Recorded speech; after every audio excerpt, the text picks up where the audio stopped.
La Zona Cero. Es momento para nuestros monográficos Zona Cero, y hoy claramente inspirados en la Segunda Guerra Mundial, que tiene también muchos misterios, encierra muchos enigmas. Por ejemplo, este relacionado con el general Yamashita, uno de los criminales de guerra japoneses, que fue capturado meses más tarde de terminar el conflicto, ahorcado en Filipinas, pero que sobre él se generó una leyenda, una tremenda leyenda acerca del presunto tesoro que pudiera haber acumulado junto a sus tropas en la invasión del sudeste asiático.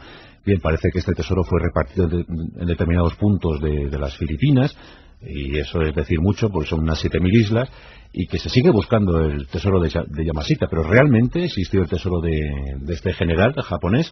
Lo que sí existieron fueron sus crueldades, de eso no hay duda. ¿Qué tal, querido Carlos Canales? Buenas noches. Hola, buenas noches. Bueno, veo que vienes con la gorra japonesa, vienes con la bandera del sol naciente. Sí, aquí estoy yo con la bandera del sol naciente. Eres muy ambientado. Mira, Jesús Callejo, ¿qué tal? Buenas noches. ¿Qué tal? Muy buenas noches. Tú vienes con la katana presta, ¿eh? Sí, bien afilada, ¿eh? Vienes con el código Bushido. Sí, además hay una inscripción en la katana de nacido para matar. Como en perfecto japonés, de Hokkaido. En serio, todo el mundo sabe que era japonés. Bueno, vamos a hablar del general Yamashita y de ese tesoro que posiblemente acumuló. No es de extrañar, era un tipo de estos raros, ¿verdad? Sí. Excéntrico, sí. Y claro, pues estos tenían la costumbre de acumular tesoros, rapiñarlos, mejor dicho. Y claro, lo que pasa con Yamashita es que no se encontró nada. Ahí está, sí, fíjate que siempre se ha pensado que era una leyenda urbana lo del tesoro o el oro de Yamashita, ¿no? Porque se han hecho incluso hasta películas que se empezó a denominar con el apodo del tigre de Malasia. O sea, que fíjate cómo debía ser este individuo, ¿no? Tomoyuki Yamashita.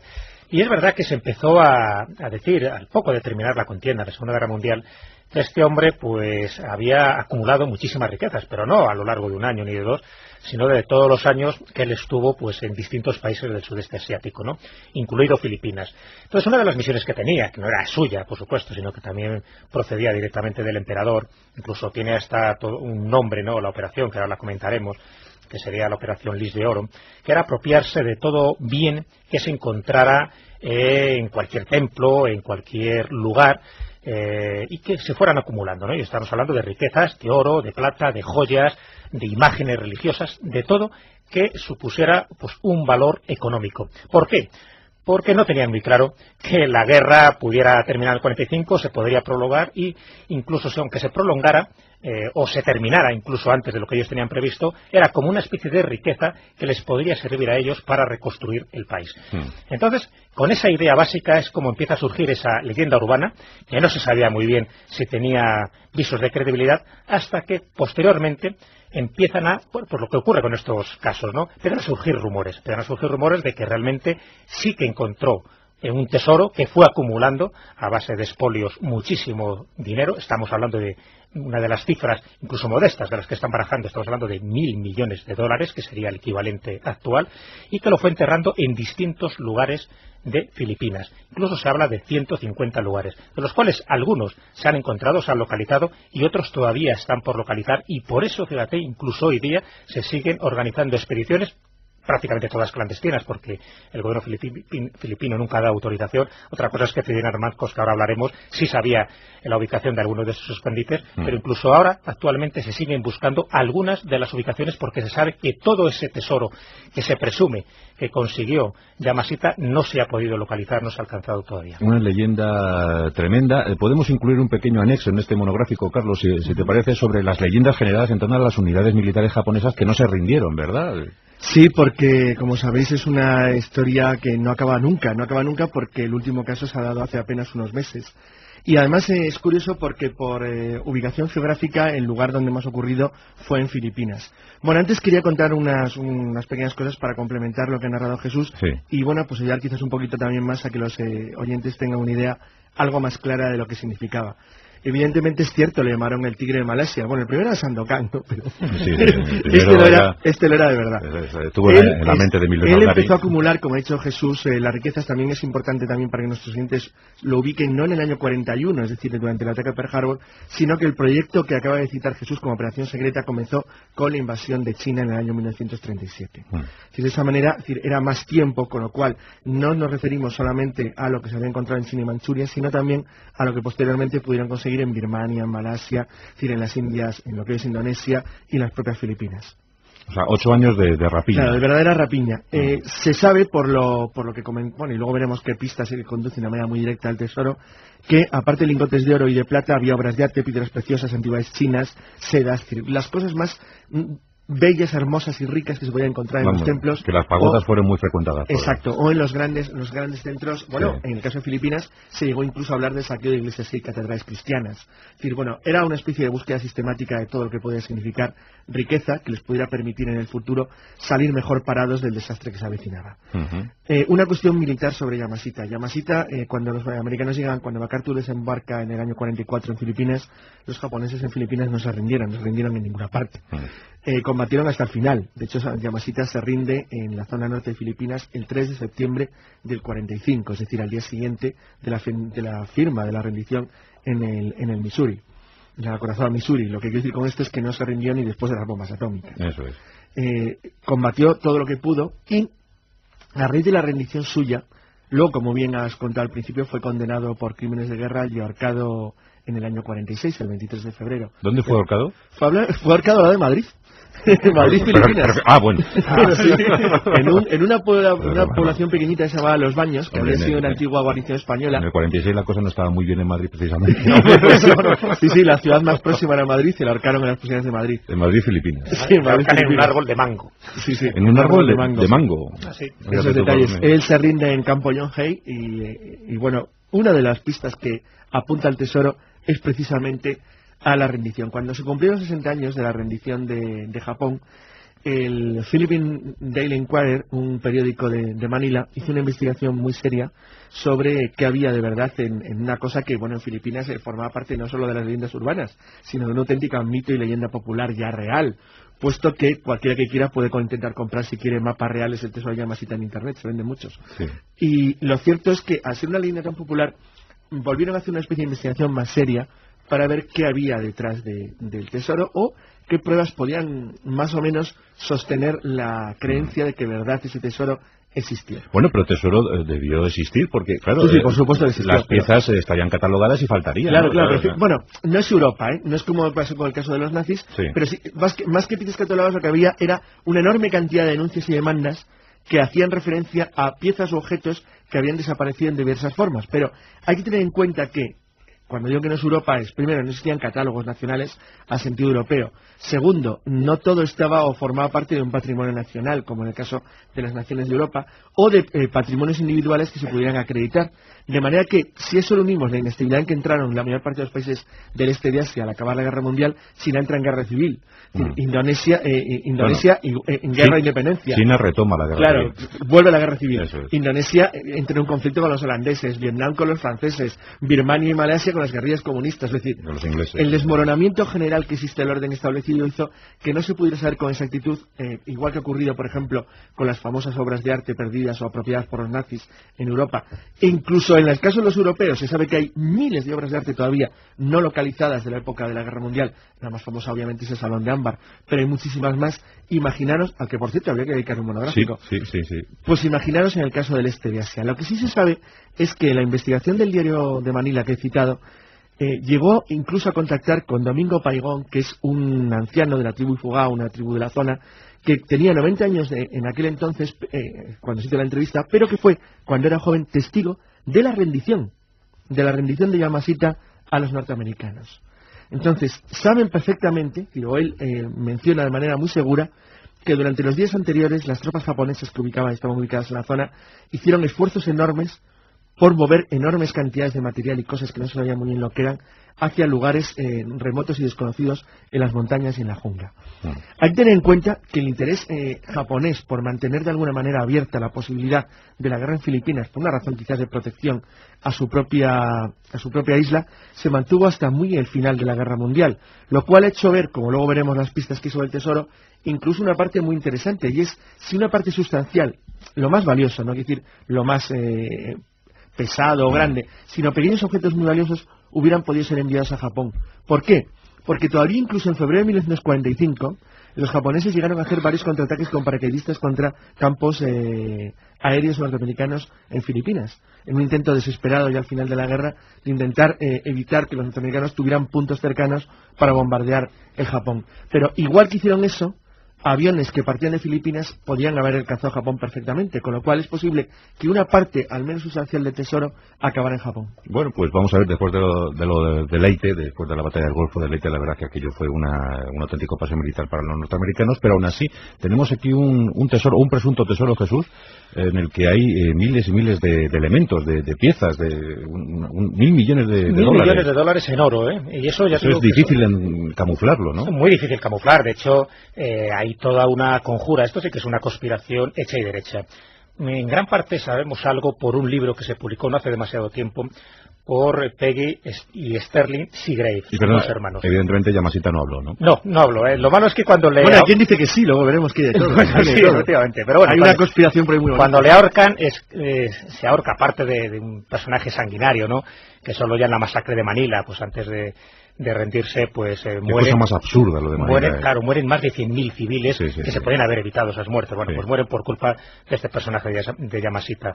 Entonces es verdad que cuando le ahorcan, él nunca cuenta nada, él no dice nada. De hecho, se comenta que cuando él va enterrando los distintos tesoros en distintas partes de Filipinas, se encarga luego de ejecutar a los prisioneros que antes habían hecho las labores, ¿no?, de excavaciones. Él no quería que hubiera ningún tipo de testigos. Incluso los oficiales que mandaban a esos esclavos son los que luego se convierten en kamikazes y se lanzan contra los aviones norteamericanos. Es decir, que también ellos se inmolan para que no se sepa nunca el origen del tesoro. ¿Qué diferencia? ¿Cómo entregamos los españoles Manila en 1898 y cómo lo entregaron? ¿Cómo lo entrega este hombre? Totalmente ceñido. A nosotros nos costó exactamente lo mismo por comparación, 14 muertos. 14 muertos, sí. 14 americanos y 47 españoles.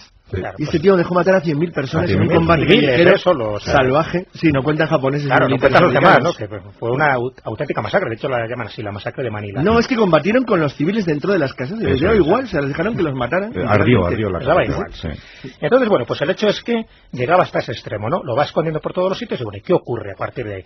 Parece ser que MacArthur, que además le tenía una cierta manía, ¿no? Unos dicen las malas lenguas que realmente porque era mejor estratega que él y entonces, bueno, pues de alguna forma se la tenía jurada. Intentó buscar por todos los medios este tesoro. Lo que sí sabemos de esta conspiración, que ya digo que es digna de una película, es por este libro de estos dos hermanos, de Seagrave, que se titula Los guerreros del oro, con el subtítulo del Tesoro de Yamashita y la financiación de la Guerra Fría. Fíjate que esto ya nos pone un poco sobre la pista de la investigación exhaustiva y casi de sabuesos que han hecho alrededor de ese tesoro. Y según la tesis de estos hermanos, ¿no?, de Seagrave, lo que ellos comentan es que realmente MacArthur sí que llega a localizar este tesoro, por menos parte del tesoro. Ya digo que no es un tesoro unitario, homogéneo, está en distintos lugares. Pero vamos, los servicios secretos del general MacArthur sí que se apoderan del tesoro, crean diversos fondos destinados a financiar la lucha contra el comunismo, que básicamente es un poco para lo que quería, y empieza a financiar... y aquí es un poco la conspiración, aquí es un poco también lo llamativo, ¿no? Estamos hablando de Yamashita, pero MacArthur también se las traía. Empieza a financiar esos gobiernos en Sudamérica y en Filipinas que sean adictos a ellos, es decir, tienen un dinero para poder sobornar, para intentar generar democracias, entre comillas, al estilo norteamericano. Entonces comentan, y esa es un poco la operación Lis de Oro que intentó recuperar, ¿no?, o bueno, acumular el emperador Hirohito. Todo eso es lo que se va rescatando poco a poco, porque la operación Lis de Oro, parte de esa operación sería el tesoro de Yamashita, no sería todo, porque la operación Lis de Oro, como comentaba antes Carlos, empieza mucho antes, empieza en los años 30, ¿no? Entonces se van recogiendo poco a poco esa parte del tesoro y gracias al testimonio pues de uno de los confidentes, uno del que realmente sabía dónde estaba el tesoro de Yamashita, que era Severino García Santa Romana, Santi, para los amigos, Santi, el nombre de guerra, ¿no? Pues él... Como el nombre indica, de Cáceres, ¿no? Sí, claro, con este nombre evidentemente parece que español, ¿no? Pero bueno, era filipino, pero sí con los conocimientos suficientes para saber dónde estaba el tesoro, porque habían interrogado, entre otros, a los pocos que todavía más o menos sabían algo. Uno de ellos era el mayor Kojima, que era el chofer del general japonés de Yamashita. Entonces, bueno, gracias a Santi y gracias a las informaciones que él va recogiendo sobre los distintos itinerarios de Yamashita, va localizando cierto número de escondites.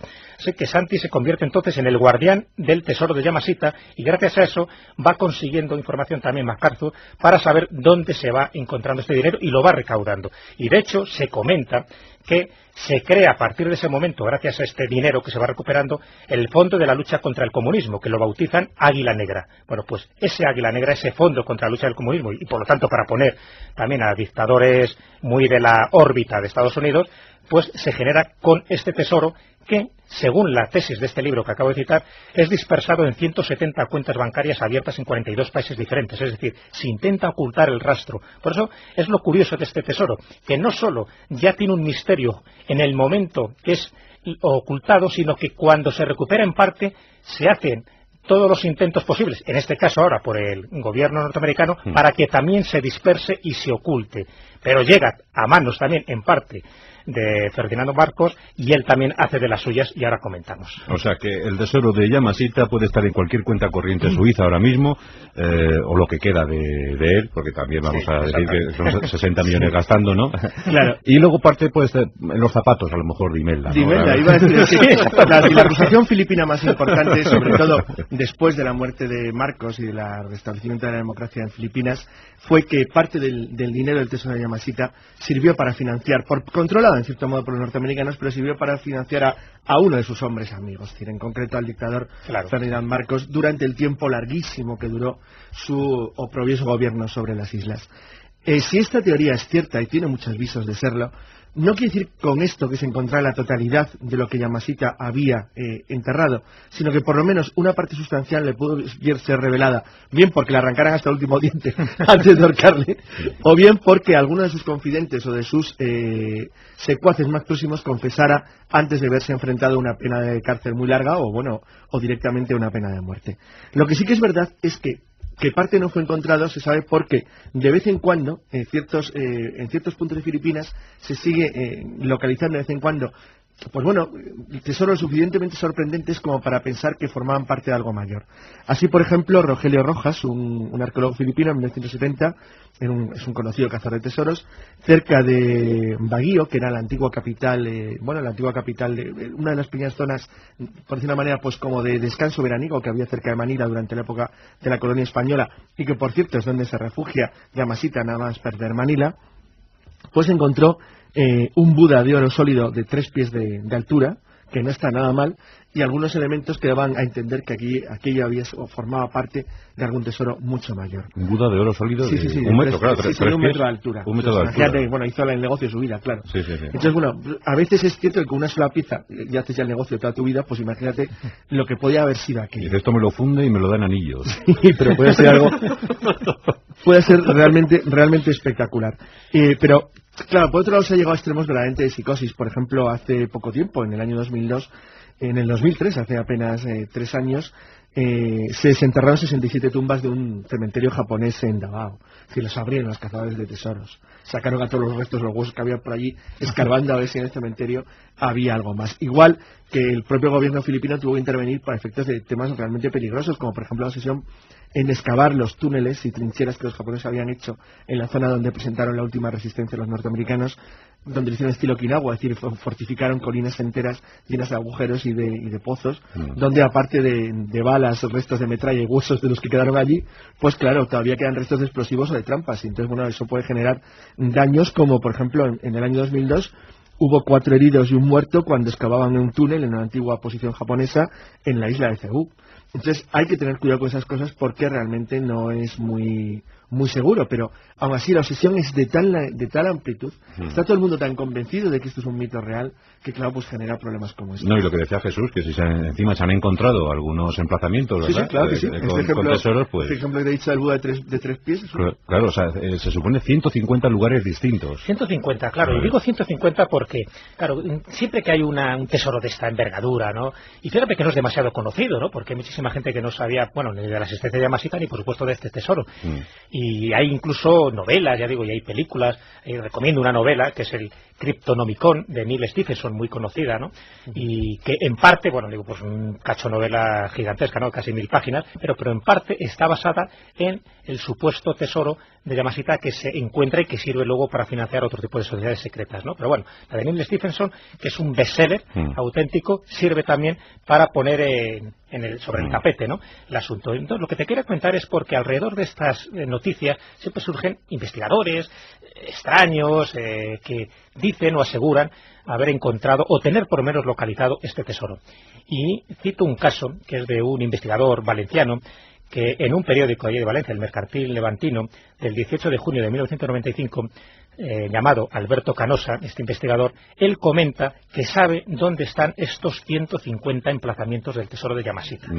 Él comenta que ha estado en la Biblioteca Municipal de Washington, que estudió un mapa, que consigue hallar la fórmula en la que Yamashita utiliza una especie de fórmula matemática para luego acordarse, ¿no?, de los lugares, y que se pone en contacto con el embajador de Filipinas de Madrid, que era por entonces Juan José Rocha, y claro que no le hace ni caso, ¿no?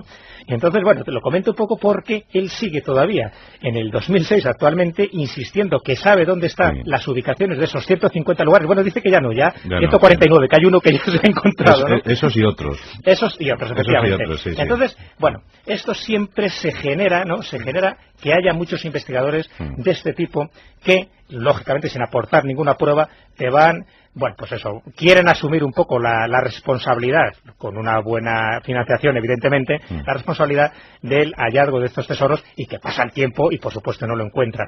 Cito esto como ejemplo porque siempre que hay algún tesoro aparece alguno de estos personajes que dicen, efectivamente, estar con la fórmula auténtica o dicen estar con parte de la verdad, que lógicamente luego no se corresponde con la realidad. De la furia de los descubridores, líbranos, Señor. Sí, exactamente.